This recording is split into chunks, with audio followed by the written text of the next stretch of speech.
Suara Kebenaran pada Selasa, 8 Agustus 2023 berjudul 24 jam.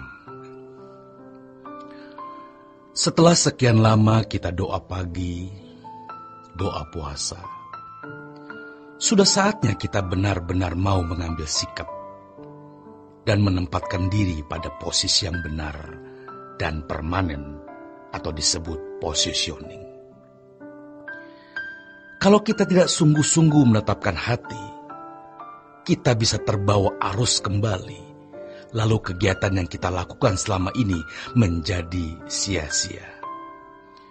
Kembali lagi ke siklus kehidupan, seperti sebelum kita mencari Tuhan melalui doa pagi dan semua kegiatan rohani. Jadi marilah saudaraku, pada hari ini kita menentukan positioning yang jelas. Yang pertama adalah hidup 24 jam di hadirat Allah. Artinya kita selalu berjaga-jaga, selalu menghayati bahwa kita hidup di hadapan Allah. Supaya kita tidak ceroboh dengan apa yang kita pikirkan, katakan, dan lakukan. Saya mengerti bahwa tidak mudah menjaga kekudusan hidup. Tidak mudah. Tetapi ini adalah inti kehidupan Kristen kita. Jadi kita jangan mencoba untuk menghindarkan diri dari hal ini. Setiap kita punya kelemahan dan kekurangan, kelemahan-kelemahan yang sering masih menyeret kita pada perbuatan-perbuatan yang tidak patut. Tetapi jangan berhenti, saudaraku. Janganlah berputus asa.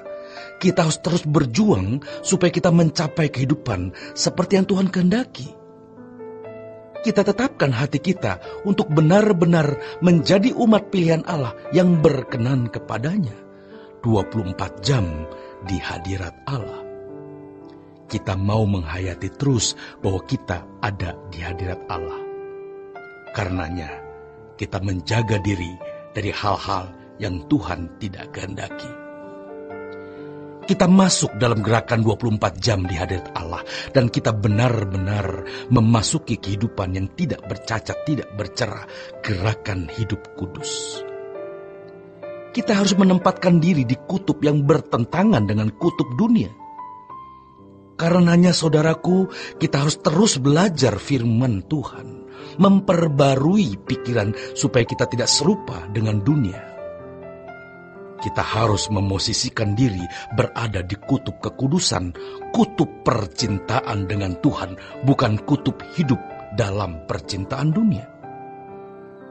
Kita harus se-ekstrim-ekstrimnya, sefanatik-fanatiknya, walau tentu tidak kita ucapkan.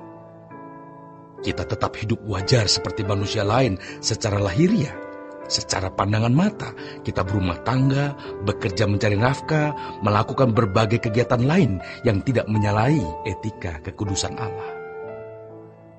Kita tidak boleh menunda besok, apalagi lusa, untuk hidup berkenan kepada Tuhan. Hari ini, saat ini, kita menetapkan hati untuk benar-benar hidup tak bercacat, tak bercela. Hidup dalam kekudusan yang di dalam segala hal kita menyenangkan hati Bapa di surga. Untuk itu mari kita pisahkan diri dari dunia. Jangan lakukan apa yang orang lain lakukan. Kita harus melakukan apa yang sesuai dengan kehendak Bapa.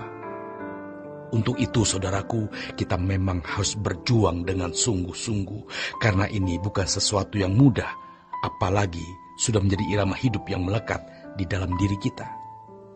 Maka manusia lama, kodrat dosa harus benar-benar kita matikan supaya Kristus hidup di dalam diri kita. Semangat, gairah Yesus, kekudusan Yesus membara di dalam hidup kita. Kita harus berani berbeda dengan dunia. Roh Kudus pasti akan menolong kita bagaimana memisahkan diri dari dunia. Belajar terus untuk tidak serupa dengan dunia ini. Nah, komitmen dan tekad ini harus kita miliki dulu. Mau hidup tak bercacat, tak bercela, melayani Tuhan dengan perbuatan-perbuatan yang selalu sesuai dengan kehendak Allah. dan menjadikan ini satu-satunya dunia kita, satu-satunya kehidupan kita. Tahap demi tahap kita akan bisa menghayati bagaimana kehidupan yang berbeda dengan dunia ini. Kita harus melangkah, saudaraku. Kalau tidak, berarti kita hanya berfantasi saja. Doa-doa yang kita ucapkan untuk berkenan di hadapan Tuhan, hidup benar-benar tak bercacat, tak bercela, hanyalah fantasi semata. Sebab dalam kenyataan, kita tidak hidup di dalamnya. Ingatlah, tidak cukup hanya pada waktu kita berdoa, kita mengucapkan doa-doa semacam ini. Namun justru ketika kita dalam perjalanan hidup setiap hari, disitulah kita menerapkan secara konkret kehidupan yang tak bercacat, tak bercela.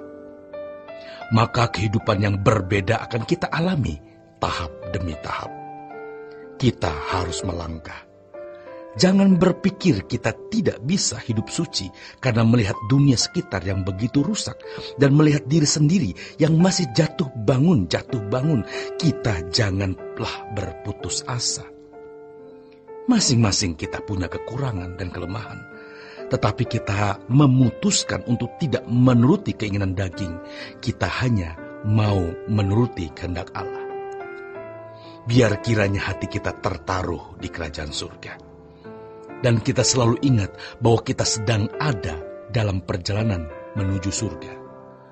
Dunia bukan rumah kita. Kita selalu sedang berkemas-kemas dan menuju kerajaan surga, yaitu rumah Allah Bapa. Jangan mengkhianati Tuhan dengan tidak merindukan kerajaan surga dan perjumpaan dengan Tuhan Yesus muka dengan muka nanti. Selamat berjuang, saudaraku. Tuhan Yesus memberkati.